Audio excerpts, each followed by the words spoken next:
2024 has been a defining year for all things rap and hip-hop, from artists trying new sounds and aesthetics to beefs both big and small, and of course, fans changing their views on who is the best in the game. But one thing that remains a topic of discussion is who is in the big three. And while the men have been hashing and slashing things out with diss tracks and friendly fire, I feel like we're often too deep in the drama of women's rap to truly discuss who we can consider to be in the big three of female rappers. Or rather, who is truly making their mark in the game right now that can be considered in the future. And I want to talk about it. But first, welcome to the channel. Hey, hi, Wazan with it, I'm C, and I do rap and pop culture commentary. So if you're into that, subscribe and hit the like button. Now, as you can see, the summer has been on fire with female rap releases. And with the girls dropping mixtapes, studio albums, and freestyles back to back, we're reaching far beyond the my fave is better than yours part of the discussion, and we are finally entering the era of actually listening to full projects, EPs, and deciding who is really hot instead of just being satisfied with singles. While we haven't completely made it in the clear with separating female rappers from the gimmicks of viral TikTok songs, over-sexual anthems, and making bubbly pop rap songs just to shut the labels up, look, we're getting somewhere. And this is reflected through much of the music that has been released recently. Instead of keeping quiet between albums and mixtapes, many artists are choosing to keep their music consistent through dropping freestyles and visuals through YouTube and their social media channels, which in my opinion forms a deeper connection between the musician, bands, and music lovers alike. Take for example someone like Doja, whose Swamp Session series has taken us all on a musical roller coaster filled with rawness, creativity, and even emotional vulnerability, an art that sometimes feels lost in translation when it comes to commercial rap music on the female front. Or Baby Tate, whose Tate Tuesday series has been a mix of freestyles, pop and R&B remixes, and overall perfectly showcases her lyricism and visuals that just feel so personal.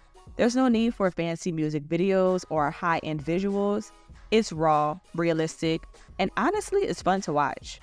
But I'm going too deep into the true artistry of it all. Look, we could save that for another video. The point is, lyricism and creativity is taking the cake currently. And in the words of Cassidy, bars is back.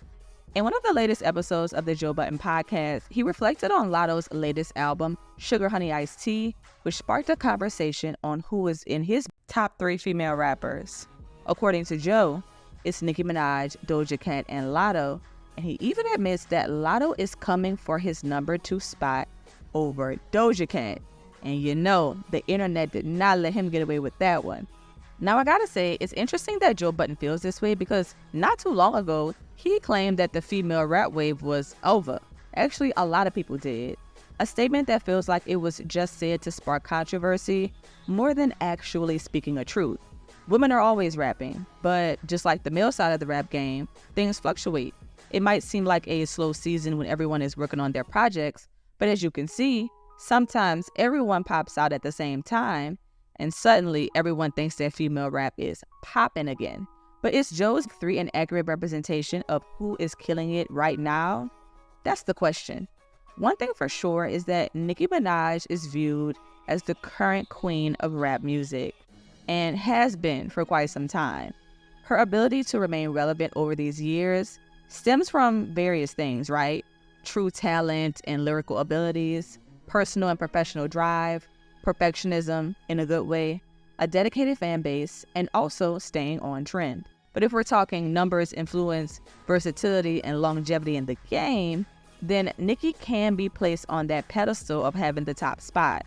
Whether you separate her from the music or not, that's more of a personal preference, and something we can explore with the other 2 artists as well. Now, if we want to get all technical and talk about women in rap music who have inspired and influenced generations of artists, it's without a doubt, right, that we can place artists like Lil' Kim and Missy Elliott in the equation of being queens within the rap scene. Well, you know, Lil' Kim to most is the queen. But if we're talking about present day, you know the vibes, okay? Doja Cat can certainly be placed in the big 3, But I often feel like two things get in the way of people celebrating her as one of the top female rappers. One of them is her controversial internet personality, which, if anything, I feel like has helped her ability to garner a solid fan base that enjoys the shit posting. I mean, aside from the whole showing feet in racial chat rooms era, some people are able to close their eyes or not pay any mind to her antics and just jam out to Doja Cat songs. And some people simply ain't going for it. Now, the other thing is people writing her off as pop. And this is why it's complicated to go the super commercial pop rap route when it comes to pleasing your label, making a social media smash hit, TikTok dance included, and overall satisfying a younger generation of listeners. The funniest thing about Doja's pop era is the fact that she also understands that it was nothing more than a cash grab. And yet so many fans were gained through that era, who likely still listen to her, right? I was introduced to Doja in the whole crazy cow moo era, and I completely understand how being viral can lead to a successful rap career if you make the right moves. In order to get tracks like Tia Tamara and Juicy, we had to have Moo. And now that we have a project like Scarlet, which showcases more of her rapping abilities as opposed to strictly pop-forward tracks, we get why Planet Her and Hot Pink had to come first.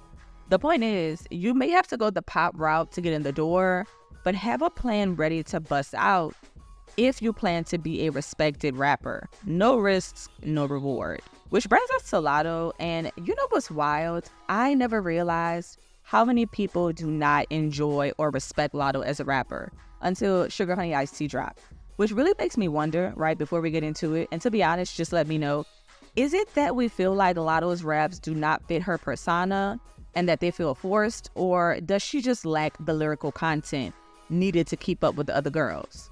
Or do you enjoy Latto's music? I'm just trying to see something. Because one of the reasons why I feel like she was included in the discussion with Joe Budden is because she represents a part of female rap artistry that is very much still alive, but everyone isn't partaking in it. And I feel like one is because she's rapping, right? She comes from this era of writing raps, being competitive in freestyling.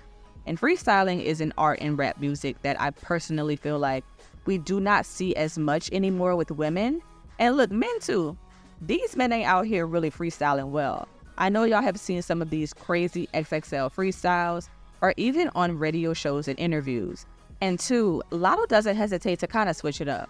Well, more so on this album, with tapping more into the R&B rap vibe. Now, if you saw my review of her new album, it's a bit too much R&B for my liking, but I get that R&B rap is slowly becoming the new pop.